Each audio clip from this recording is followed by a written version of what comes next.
episode 99. And today I have Suzy Bannerman. You already know Suzy. Suzy has been mentioned 1,001 times on the podcast.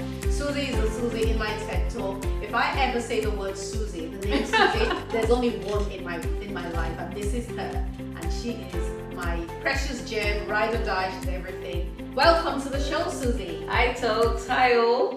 Nice to have you. It's been a while. It's been a long time. So we were supposed to have done lessons learned in 2022. Yeah. Then lessons learned in 2023. Yeah. And the 2023 lessons were supposed to have been recorded January this year, and now we're in July. That's because we are so busy that we just have not been able to do it. So we have a lot of wisdom to share, life lessons, catching up to do. I'm so excited, and you're in for a ride.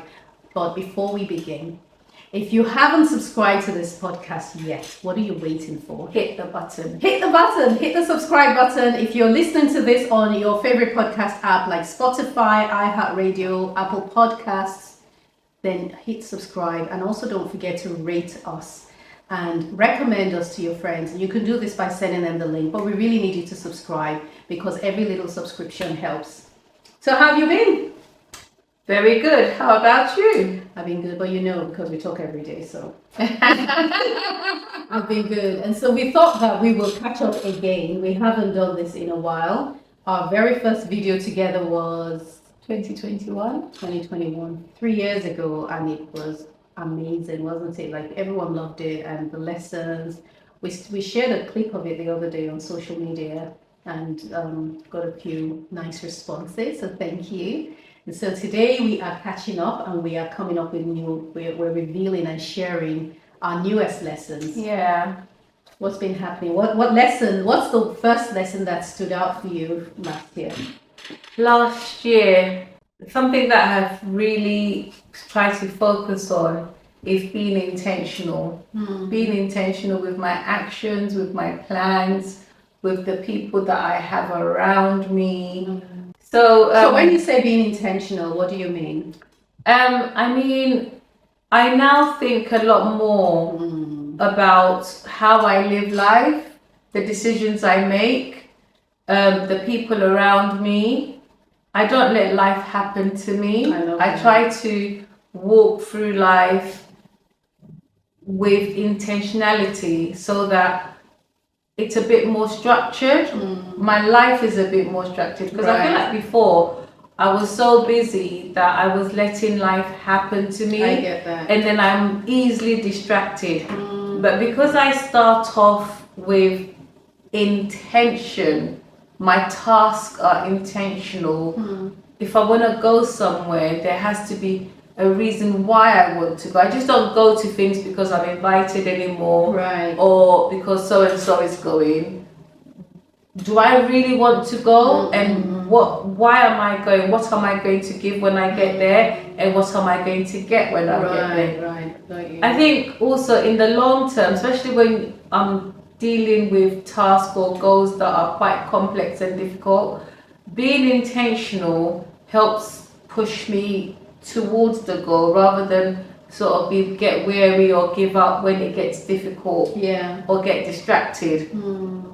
So I think once the intention is there, your outcome or your output is more qualified, if that makes sense. Right, that makes so much sense. So how do you then deal with, obviously we're halfway into, we've just started the second half of 2024. And you set goals at the start of the year. Yeah, You've always done that. So do you always smash your goals? I have never. I always be honesty. So what's your process for, I got this goal, I'm inching towards July, and I haven't, how do you recognize first of all that you haven't hit the goal, and what's the thought process? How do you deal with it? Okay, so I have a number of goals at the beginning of the year, and I go through the goals and I try and tick as much as possible off. I work with a list. Everyone knows I'm always making lists, and my intention is to try and cross out as many goals as I can.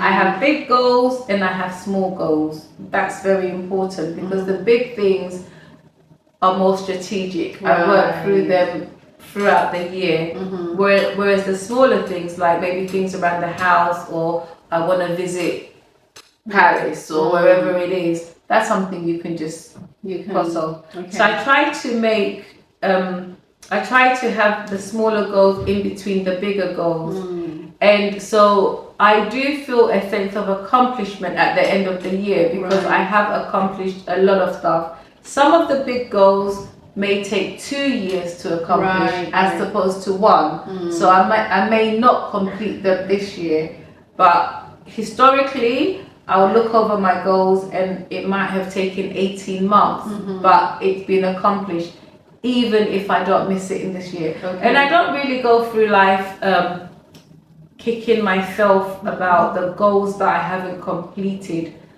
One thing, I live from a place of gratitude. Right, I love that. So I'm grateful for the day. I'm grateful for each day I wake up. I'm grateful for good health. I really practice gratitude. So it doesn't make me regret or feel bad because I haven't accomplished a goal. My goal is to live today as best as I can.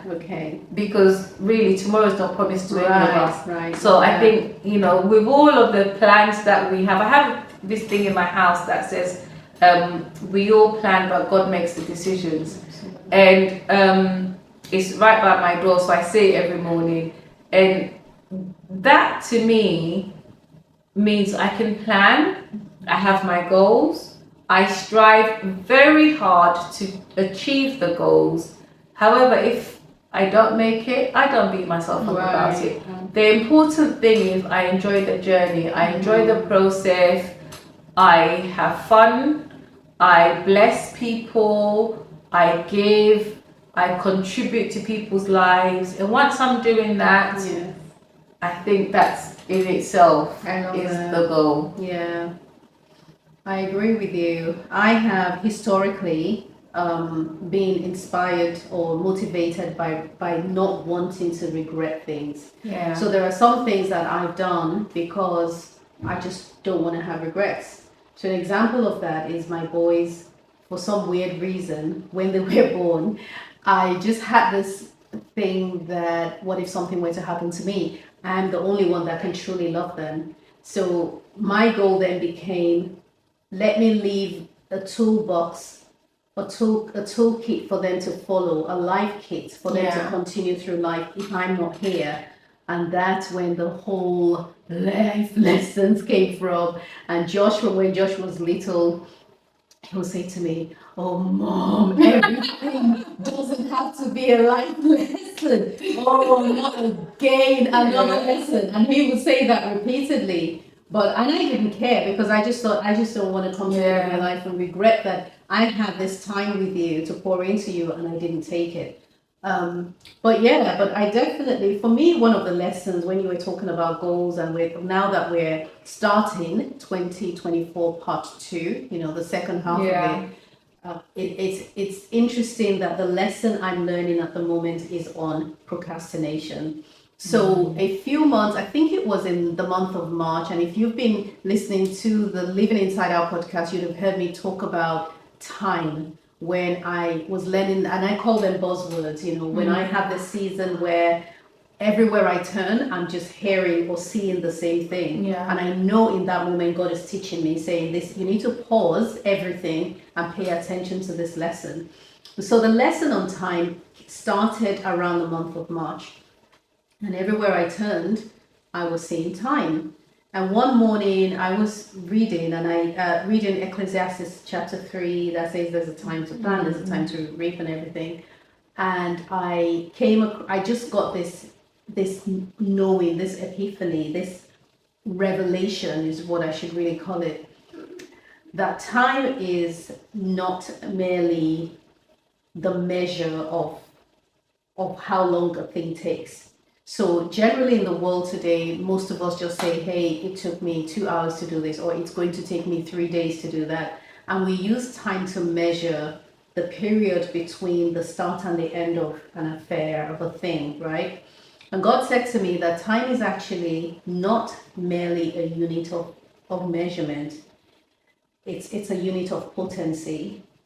And that the way that you have a molecule that contains life, a molecule contains a cell, contains a nucleus, and it has, I can't remember what the other ones are, nucleus, proton, no, that's electron, whatever it is. No. Yeah, please. So I learned that time was not just a unit of measurement, time was a unit of potency. The same way that life is contained in a molecule or in a cell, and literally you have the fullness of a life in a cell, is how you have the fullness of life in time, in the smallest unit of time. And what that means is that every second of the day has the ability to create something amazing. Yeah. However, the creation only happens when an action is taken at the time it's supposed to happen. So where the scripture says there's a time to reap, there's a time to plant. If you plant in the season when it's supposed to be a reaping time, you're not going to get the results that you want. If you take an action outside of the time in which that action has been scheduled to produce fruit, it's not going to happen. So another example is the jigsaw puzzle. You have two different pieces of puzzle. Just because they look like they would fit doesn't mean that they will.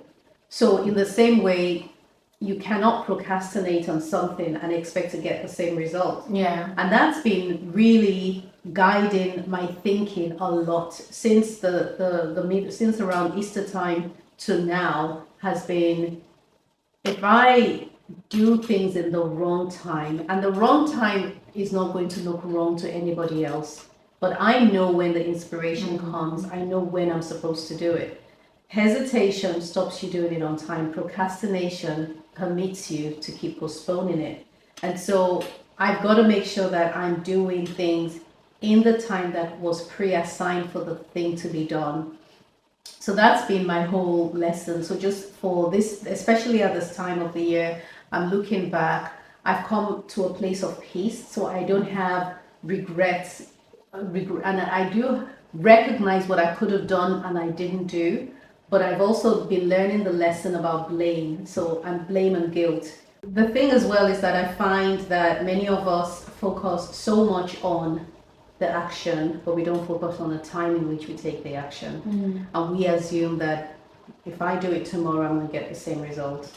Well, we're not. So in this season, I really have been focusing a lot on what am I procrastinating on, and I even saw that happen today. Just a phone call I made to somebody, the timing in which I made the call and the conversation I had with them was perfect. The timing was divine. Yeah. And I'm sure that you've seen that as well in your own life, where it looks like, wow, this was a serendipitous moment. But in reality, you took the right action. You took action at the time the action was meant to be taken. And that always produces fruit. Yeah, that reminds me of a quote that I heard a few years ago. And it said, somebody said, don't waste your grace. Yes, I love that. And it just spoke about when you have a window of opportunity, that window could be to take action or to prepare or to just position yourself for the opportunity.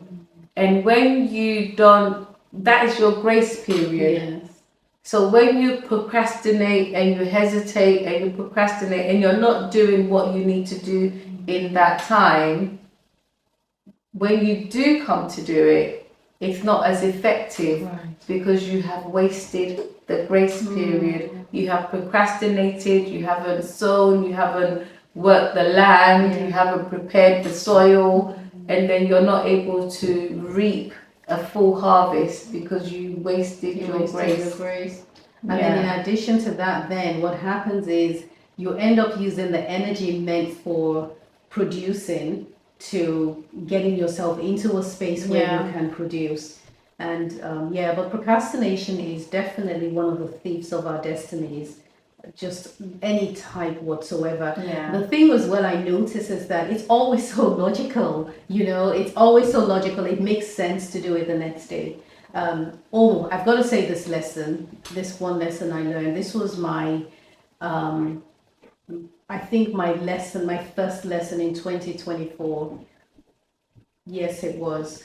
So I shared this on the podcast as well. So I was going from Nigeria to the UK, and I went through Frankfurt and got to the airport in Frankfurt, and all of a sudden I started having this tummy ache. And I'm like not sure what's going on, and it starts getting worse and worse. It was like a movie, and I realized I had food poisoning. And this was from the airline. So not the suya, not the agege bread, not the jollof rice. It was the airline, and Silimi had salad. I know not to have salad outside because you just don't know how they prepared it, but I did. So I put my hand on my belly to pray, and there have been times when I'm about to pray for something and I know there's no way it's not going to be answered. There's of course been times when I pray and nothing happens, but this one I mustered up all of the faith inside me and put my hand on my belly, took a deep breath. We're going to get healed. Nothing happened. And then I feel like this lesson was last year or this year, anyway. And then I just kept praying, and I just realized, like, God, what's going on here? And I heard God say to me, this is hard, but you can handle it. And I thought, okay, I really did not think I could handle it. I was in an absolute state. Forget all the germs and everything. I had my head practically in a toilet loo, retching my gut out. I was just on the floor like that the whole time. It got so bad that the airline nearly didn't let me fly because they thought that I wouldn't make it all the way to London. It was only an hour's flight. I had thankfully had one of the crew seat next to me, and they got me fennel tea, and I just took the tea and put it on my belly and I just kept praying, and I said, I just need to make it to London. I just need to make it to London. And then I dozed off for what may have been 5 minutes, and I remember as I was dozing off, I thought, whatever it is I thought was hard in life was not hard. This is hard. And if I survive this, I can handle anything. Now, you might think to yourself that, hey, it's just food poisoning. Everybody's had food poisoning. We know it's not going to kill you. And that's true, but it's not about the circumstance, which is another lesson, by the way.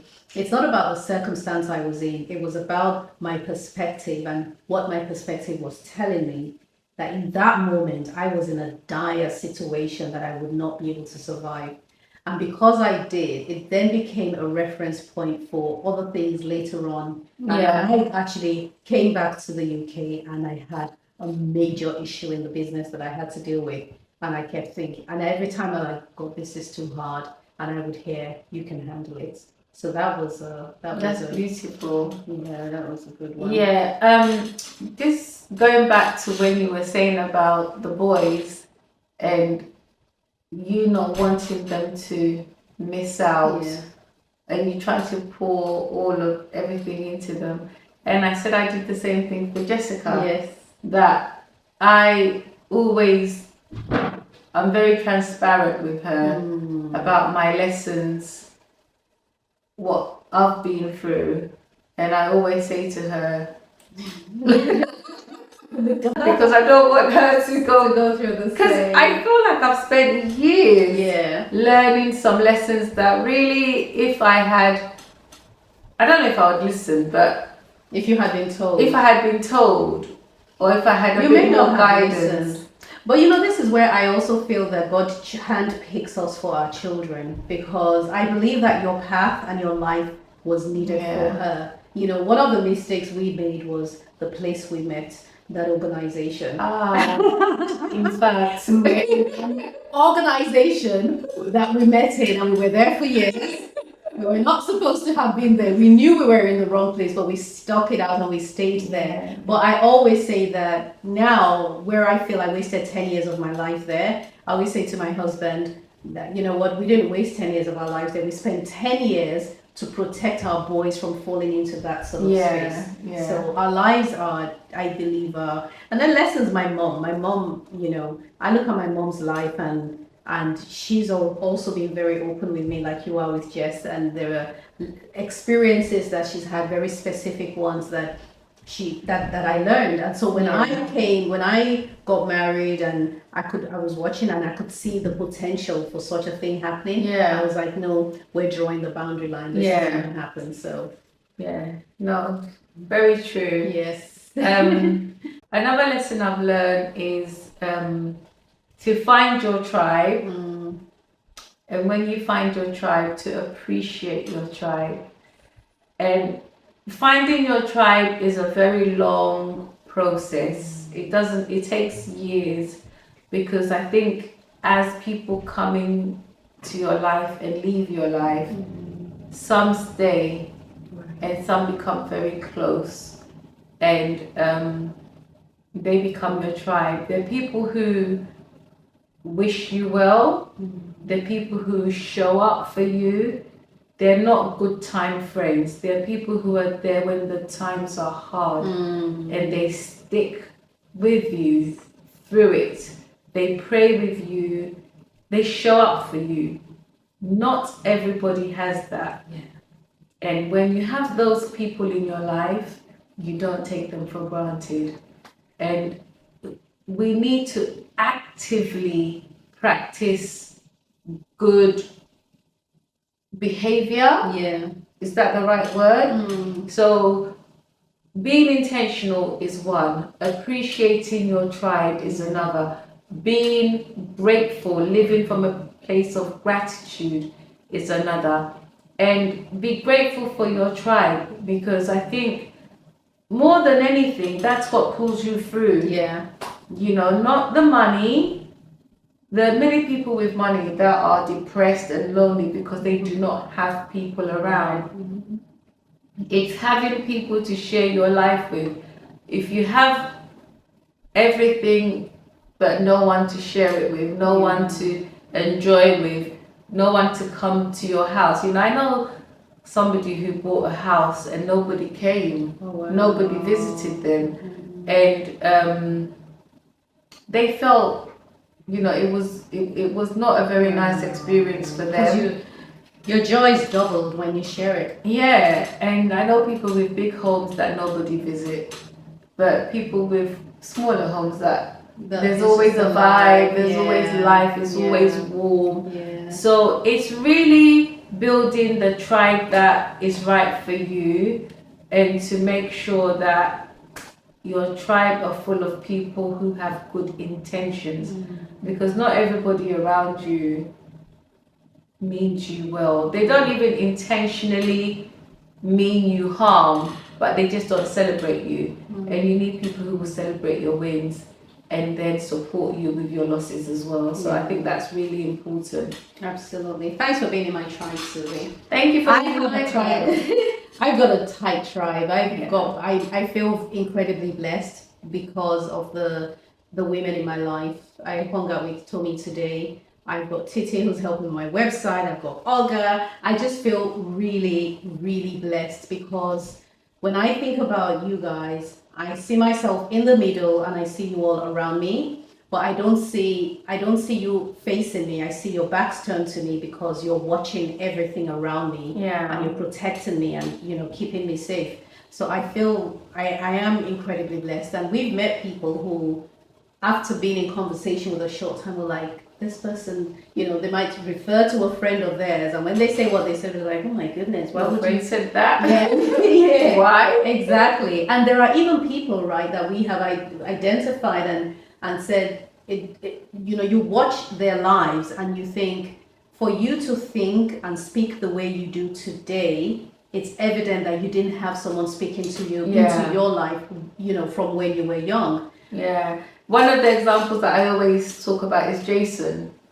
when I used to be a hothead. I used to be a hothead, guys. I really did. When I was younger, I feel like I had no patience, not much wisdom, and I used to just get upset quite quickly. I remember one day Jason, he lost it with me actually, let's be real. He lost it with me. You're a hothead, Susie, you're a hothead. I never forget that conversation. That delivered me. It delivered me, and I appreciated that. I didn't take offense. He's my brother. He loves me. He meant well for me.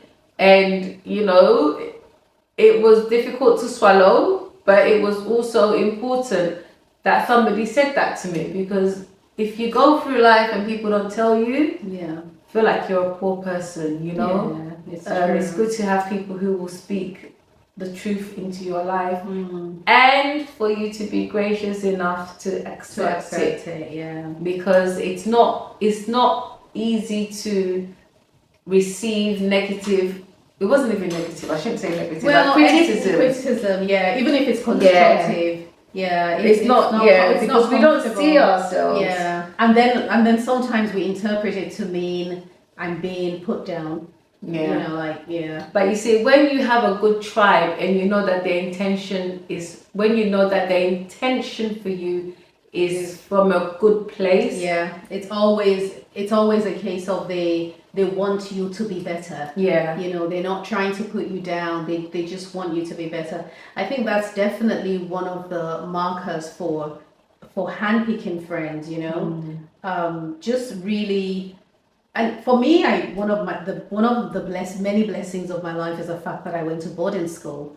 You always say that. Yeah, I went to boarding school, and I can't wait. We've got our reunion coming up next week, so I can't wait to meet my school friends again. But I remember when we had our first reunion about, I think it was 6 years ago, and it was the first time we were all seeing was it 4 years ago? Well, however long ago it was. It was the first time we were seeing each other after secondary school. We hadn't seen each other at all. And I remember being apprehensive because I didn't know what people were. People are different. Obviously, we've all grown up. We're all adults. We were kids. We were 16 when we left. Now we're all grown up. How are people going to respond to us, to me? The people who may have had beef with me as a kid, do they still have and then boarding house, secondary school generally is that age where you're developing and you're coming into your own, and that's also where a lot of uncertainty and insecurity is bred. So any insecurities I had as a child was threatening to resurface as I was heading to the hotel that day. And I remember telling myself, well, just be calm. If you don't get along with anyone, and I wasn't even worried about getting along with people. I was worried about people being offish with me. I felt like people might feel like they're too much, that sort of thing. And then we got into the lobby, and I saw them, and it was like being a child again. Honestly, the joy was so genuine, and it was for all of us. We were freaking out and just screaming and hugging. And I realized then that the friendships that you make in childhood have an extra special touch to it, because the bonds are formed during a time of innocence and purity, before we got marred by the world, before cynicism set in and layers of issues came into the picture. But that's really good. But even in saying that, you and I only met, how old is Aaron? Aaron is 24, right? So we met about 23, 24 years ago. And I do feel blessed that even though we didn't grow up together, it feels like we did. And I mentioned Tommy recently, and I've only known Tommy for less than 6 months, but she meeting her, she felt like, this is my person, And you recognize your tribe. You recognize people who resonate with your values, your beliefs. And likewise, we repel. Right. We repel those who don't. And don't feel guilty, guys. it's actually a very good thing. Yeah, yeah, You yeah. know, because it just saves you a lot of problems, a lot of trouble. And not to force, don't force friendships. I mean, when you talked about repelling, I realized that that's one thing authenticity does. I talk about authenticity a lot on the podcast because it became the foundation of my growth. You know, when God said to me, I want you to live life exactly how I created you to be. I don't need you to embellish yourself. I don't need you to add to who you are. I need you to live from the core of who you are because you're enough. And I now realize that when you're authentic, you repel some people. And it's a good thing because it means that they're not meant to be in your tribe, right? They're supposed so you attract the right people to you, and then you repel the wrong people. So that's another. I think a lesson that I have learned is to trust my gut, to trust that the compass within me, the inner being of me, we have instincts, and sometimes only you can make a decision. That's a regardless of how many voices chime in, only you know the right decision for your situation. And the reason why I say that is because I feel like only you know the fullness of all the different components that you need to make that decision. Yes. You might only know 90% of it. Somebody else may only know 30% of it. Another person may know 10% of it. They're all chiming in, but only I know the 100%. That's so I feel that it's really important to follow your gut and make very important decisions independently with God. Because I've had situations in life when I've listened to people who are wiser than me, and they are wiser than me. I mean, I'm not saying they're not, they are wiser than me. And I've followed people who I've respected, and I've realized that I should have made that decision myself. Because, you know, with all their wisdom and all their good intentions, I knew what I should have done and I didn't, and it was very costly. So I have learned to collate the data from everybody and then to make my decision. Make your own decision. And why do you think we prefer to trust other people's views over ours? What are some of the reasons you think? I think for me, I didn't trust that I didn't want to make the wrong decision. Especially when the people around you seem to be saying the same thing. Do you understand? Safety and then numbers. You just think, oh, you know, they're all saying the same thing. But I knew that you know something, I shouldn't go this way, or I shouldn't, and I didn't, because, you know, on the surface, how they were drawing their conclusion was correct. But for me, for my situation, it wasn't what I should have done. And I think it's, I don't know if it's fear, and if it's the fear of me not listening and then getting it wrong, and backlash. But then I knew what was right for me, and I should have taken a chance. I should have trusted myself enough.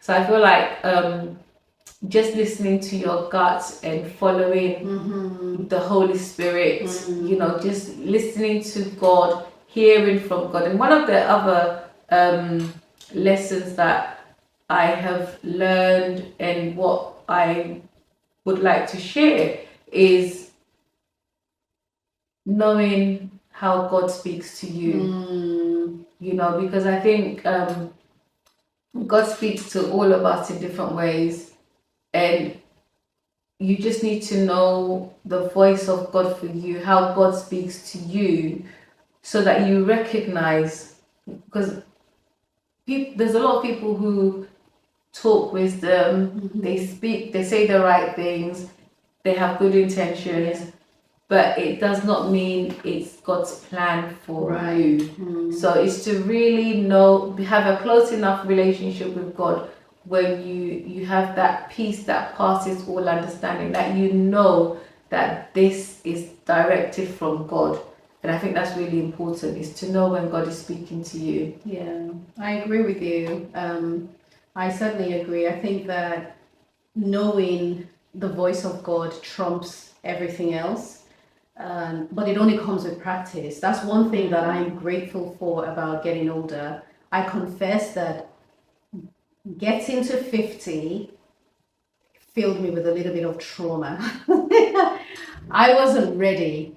I had this wrong mindset that said, when you hit 50, it's over. Everything is. Because once it's over, Life is over.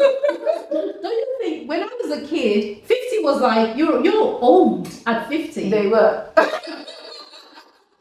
But this is the new 50. Right. I just really felt so. It stayed. That's why the words you hear and the conclusions you draw from childhood really do matter. I just thought so. When I turned 50 before I turned 50, because when I hit 49, I was like, you have 1 year to go. 1 year. After that, There was a sprint. yeah. So as I got closer and closer, every little thing was, it's because I'm almost 50. It's because I'm almost 50. And then I began to, I've got grays on the left side of my head. I don't know why it's growing like that, but boy, no, I cover my grays. I'm not ready to show. I shared this on the podcast. It's not even going to happen anytime soon. I'm going to be, maybe it's on 78, 79 by God's grace. And maybe I'll start letting the grays show. Black hair and grey eyebrows.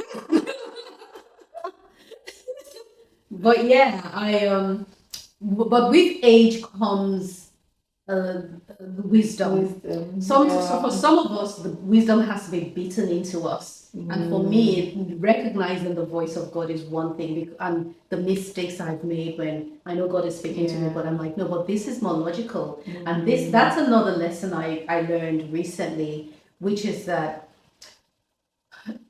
first of all, our world, we all live in our own worlds. So yes, there is the big old world everybody is in, but we all really live in our own unique worlds. And our worlds are made up of our thoughts. And whatever you're thinking forms the walls of your world. And within that world, there are three, what would you call them? Not elements, but there are three functions of that world of how you perceive and how you interpret and how you operate: logic, senses, and emotions. So things always have to be either logical before you do them. You need to perceive it with your eyes or your ears, sensually, or your emotions, and you're like, this feels good, this makes me happy. But those three factors, or those three, only function within the physical world. In the spirit world, where it really does matter, which is the causal realm. I feel like I'm going off in a totally. Am I making sense to you? Yeah, you're making sense. Okay. In the spirit realm, which is the causal realm, which is where things really do happen, your senses, your logic, and your emotions don't function there. So we tend to draw conclusions and make decisions based on those 3 points. And we think it's the truth and it's the be all and end all, but there is more. It's just that we can't detect it. Yeah. But age does that to you. The older you get, the more you walk with Christ, the more mature you become. And you start to not only recognize the voice of God, but you recognize that a lot of the things God says are not going to be logical. So a lot of the instructions won't be logical. A lot of the journeys, the paths that you walk on will be emotionally hijack you, because you'll be scared. And a lot of times there isn't. My favorite thing about the senses is when the children of Israel were about to cross the Red Sea. So they had the Egyptians pursuing them, and they got there, and behind them was the Egyptians, and ahead of them was the Red Sea. They were trapped, and as far as they could see, there was no way. So sensually, there was no way, but there was a way. It's just that it was invisible. It was under Yeah. the water. So God had to part the water and say, walk through here. So learning that everything you perceive with your emotions, your logic, or your senses isn't all that there is, and there is more beyond, Yeah. is what you first have to accept. And then when the voice of God comes, when you start to listen to God and you start to hear, you can believe it because it does not tick any of those 3 boxes. Yeah, I agree. I think that just living by sight is just so limiting. Right. There is more, as you've just said, than just this. And that's where you get the fullness of life, when you're able to just completely be in a situation, feel the situation, Yeah. and for lack of a better term, rise above it. Love it. Yeah. Rise above the situation and not let it shake you. So true. And to be honest with you, there's so many storms that I've just stood still in and just let them pass, Right. rather than trying to fight against them. And sometimes that's how we can just get through this life, because it's not everything that you must react to, not everything that you must run with. Sometimes you need to just be still, Right. and be in the spirit. And I'm not trying to say don't react to, don't be practical, because there are times when you need to be practical, but there's times when just things don't make sense. And when it doesn't make sense, just get on your knees. And just receive the peace.